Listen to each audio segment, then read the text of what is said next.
छोरा मान्छेलाई यस्तो सामान किन्नु पठाउने हो? गाउँघरलाई सुनाउँदै हिँड ल, लाज छैन अरूलाई सुनाउँदै हिँड्नु। बुढाबुढी दुख्दैछ, खुन पनि आउँदैछ।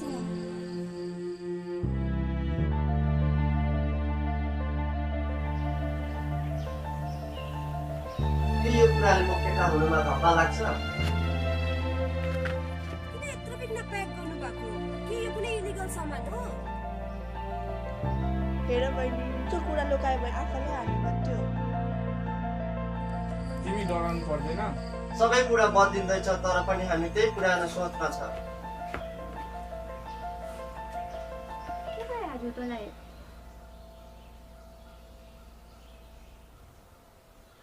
भन्नु नै पर्दा म एउटा बाउ भएर यो कुरा नभन्नु पर्ने हो, तर पनि अब मैले भन्नै पर्यो।